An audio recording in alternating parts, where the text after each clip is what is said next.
Buenas tardes a todos. Dentro de lo que 2 de fisiología celular vamos a ver brevemente la fisiología del músculo esquelético y la contracción muscular. Antes de nada, vamos a considerar un poco estructuralmente el músculo. El músculo esquelético está rodeado por el epimisio. Es una capa de tejido conjuntivo que le envuelve y que le da fundamentalmente soporte estructural. Este epimisio va a tener unos orificios, unas fenestraciones por donde van a penetrar dentro del músculo nervios, vasos y venas. El epimisio da unas prolongaciones hacia el interior, que también del mismo tejido conectivo fibroso, que van a envolver de forma individual a cada fascículo muscular. De la misma forma, el perimisio dará unas prolongaciones hacia el interior que envolverán a cada fibra muscular de forma individual. Esto es lo que se conoce como endomisio. El endomisio está justo por encima del sarcolema, que es la membrana celular de las fibras musculares. El sarcómero sería la unidad funcional, la unidad más pequeña funcional del músculo esquelético. Lo vamos a ver ahora un poquito más en detalle. Bueno, el sarcolema en su interior tiene mitocondrias y tiene las miofibrillas. Las miofibrillas al microscopio electrónico se ven como aquí está representada en el dibujo. Tenemos una zona un poco más oscura, una zona un poco más clara, una zona más oscura y una más clara. Las zonas oscuras se llaman bandas As y las zonas más claras se llaman bandas Is. Un sarcómero es lo que está en medio de dos líneas Z. Las líneas Z, como veis, parten las zonas claras por la mitad. ¿De qué están compuestas esta estructura? Bueno, pues de filamentos gruesos, que son los que están aquí en medio, compuestos de miosina, y de filamentos finos, que están aquí en los extremos, estos de aquí que estoy señalando ahora, y que están formados por actina, troponina y tropomiosina. Bueno, este sería un modelo de cómo se vería a microscopía electrónica esas estructuras que estamos hablando. Y bueno, y aquí las tenemos. Los filamentos gruesos con sus cabecitas de miosina que están unidos a una proteína que se llama titina. Por otro, los filamentos finos que se disponen a ambos lados de las cabezas de miosina y que están fijados al disco Z. En medio se llama la zona desnuda, que solamente está la línea M. La banda A, que hemos comentado antes, que tiene un poquito de filamentos de actina, filamentos finos y todos los filamentos gruesos.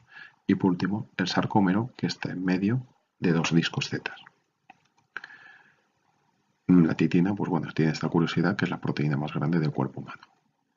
Bien, complicando un poco más la estructura del sarcómero, vemos aquí lo que hablamos antes, el sarcolema, que es la membrana celular, el sarcoplasma, que es el citoplasma de las células musculares. Vemos aquí un sistema reticular que es el retículo sarcoplásmico, que básicamente contiene calcio. Aquí vemos unas invaginaciones que son importantes, que las veremos después, que son los túbulos T. Son invaginaciones de la membrana que conectan la membrana básicamente con el retículo sarcoplásmico. Vamos a ver ahora en detalle los filamentos gruesos y los filamentos finos. Los filamentos gruesos son estos de aquí y que están compuestos por unas cadenas pesadas girando de forma helicoidal y con unas cadenas ligeras que confluyen al final en dos sitios globulares, dos cabecitas, que tienen los sitios de unión a la actina.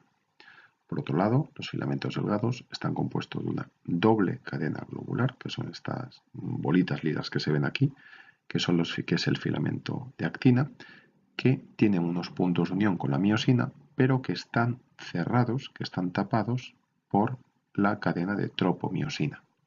La tropomiosina, a su vez, tiene el complejo troponina, que será la que se encargue de desplazar la tropomiosina y que ésta libere los puntos de unión de la actina con la miosina. Vamos a ver esto con un poco más de detalle. Los filamentos gruesos están compuestos de miosina. La miosina, como veis, es una doble cadena helicoidal que finaliza en dos cadenas globulares. Estas dos estructuras globulares tienen los puntos de unión con la miosina. Paralelamente, hay que conocer que la miosina también tiene actividad ATPasa, es decir, hidroliza el ATP en adenosin difosfato y fosfato inorgánico. Por otro lado, las moléculas de miosina tienden a contraerse. La zona de las cabezas globulares tiende a contraerse hacia este lado. ¿Qué es lo que pasa? El ADP estabiliza la cadena y hace que no se contraiga. Por otro lado tenemos los filamentos finos. Los filamentos finos están compuestos de tres proteínas: actina, tropomiosina y el complejo troponina. La actina es esta molécula globular que vemos aquí en color lila, que contiene los puntos de unión con la miosina. Los puntos de unión con la miosina están en condiciones de reposo, tapados o cubiertos por la tropomiosina, que es la proteína esta lineal que se ve en azul. Por otro lado está la troponina, que la troponina va a ser el mecanismo que haga que la tropomiosina libere los puntos de unión de la actina con la miosina. El complejo troponina tiene tres partes: una parte que la une a la tropomiosina, otra parte que actúa inhibidora y otra parte que actuaría como de cerradura del sistema. Bien, esto lo veremos un poco más adelante en detalle. Vamos a ver ahora cómo se produce la contracción muscular. La contracción muscular se produce por la interacción entre un nervio y el músculo. Esta interacción se produce en la placa motora. Cuando un estímulo eléctrico llega por el axón de una motoneurona, es decir, una neurona especializada en la contracción muscular, va a producir que en el botón sináptico se liberen las vesículas de acetilcolina a la hendidura sináptica.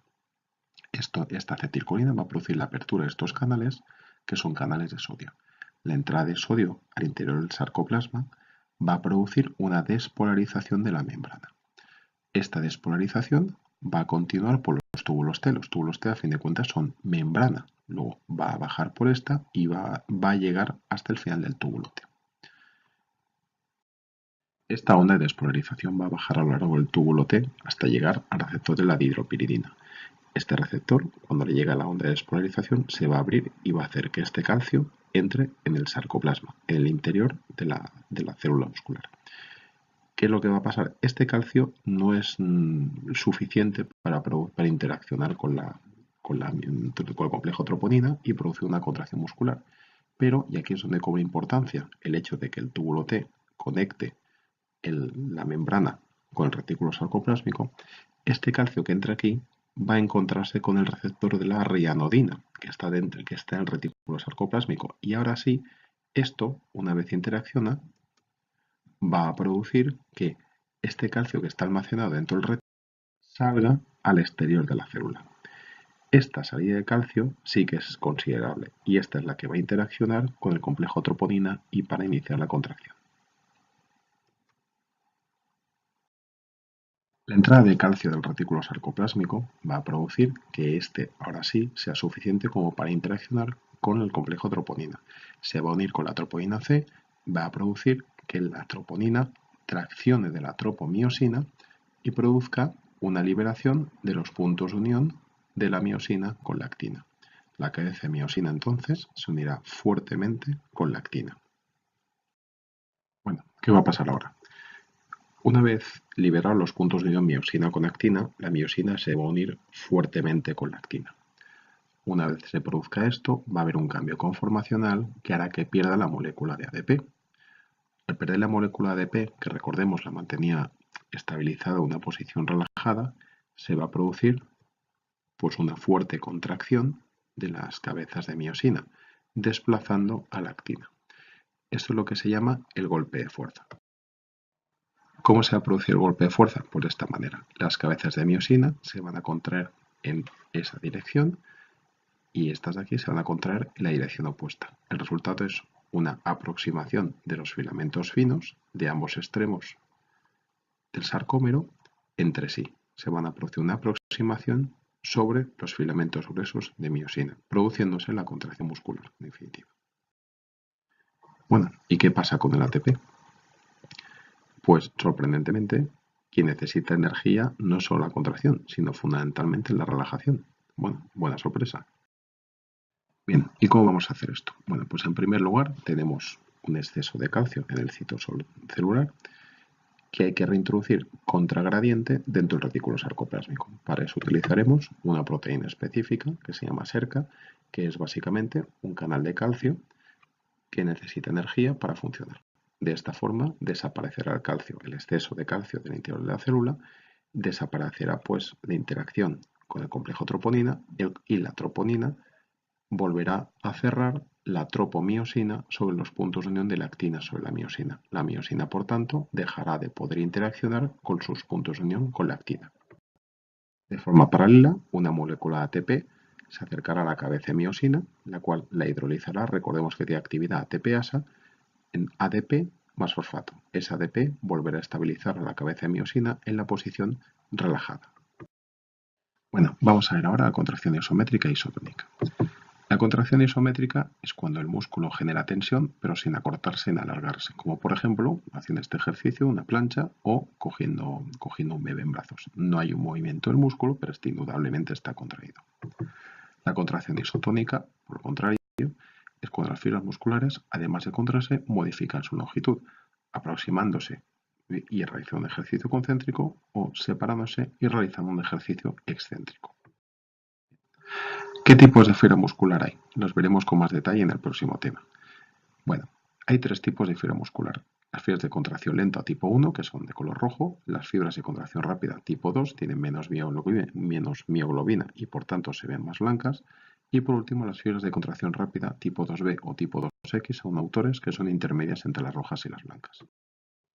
Los tres tipos de fibras no son iguales en todos los deportistas. Dependiendo del ejercicio que hagamos, pues desarrollaremos más unas fibras u otras. Estas tres personas indudablemente están en una perfecta forma física, pero si os fijáis los físicos son completamente diferentes porque el tipo de fibra muscular que utilizan para cada ejercicio es diferente y por tanto desarrollan unas u otras. Esta diapositiva es muy ilustrativa porque ve, por ejemplo, se ve aquí que dependiendo del deporte que se realiza se desarrollan más unas fibras u otras. Por ejemplo, los corredores de maratón o de endurance tienen una gran cantidad de fibras tipo 1. Por ejemplo, los corredores de media distancia o las personas activas tienen fibras de tipo 1, pero desde luego ya tienen fibras de tipo 2A y tipo 2X. Me hace mucha gracia aquí este tipo de gente que son las patatas de sofá, ¿no? Average course potato, que bueno, que esta es un poco la distribución de fibras musculares que tiene. Las fibras de contracción lenta o tipo 1 también se llaman fibras rojas por su alto contenido en mioglobina. Son fibras que su metabolismo es aeróbico y por tanto necesitan mucho oxígeno y mucha mioglobina para llevarlo. El inicio de este metabolismo es lento, pero sin embargo tiene una gran resistencia a la fatiga. Esta gran resistencia a la fatiga hace que se hipertrofien poco. La fatiga es condición sine qua non para que haya hipertrofia. Y luego no solamente se necesitan para realizar este tipo de ejercicios, sino también son las fibras necesarias para la vida diaria, para mantener la posición erguida o para sentarse. Las fibras de contracción rápida o tipo 2 se llaman también fibras blancas. Estas fibras se utilizan para hacer contracciones rápidas o de gran intensidad y, por tanto, no utilizan oxígeno. El oxígeno necesita un tiempo para ponerse en marcha que no es operativo para este tipo de movimientos. Utilizan un metabolismo anaeróbico y por tanto no tienen mioglobina. Estas fibras son rápidamente fatigables y por tanto tienen un gran potencial de hipertrofia. Por último están las fibras mixtas o tipo 2B, que tienen un contenido de oxígeno no demasiado elevado, pero que son intermedias entre los dos tipos de fibras anteriores. Y nada más, es importante tener en cuenta los pasos de la contracción muscular y conocer, al menos por encima, los tipos de fibra muscular. Espero que os haya gustado el tema. Un saludo.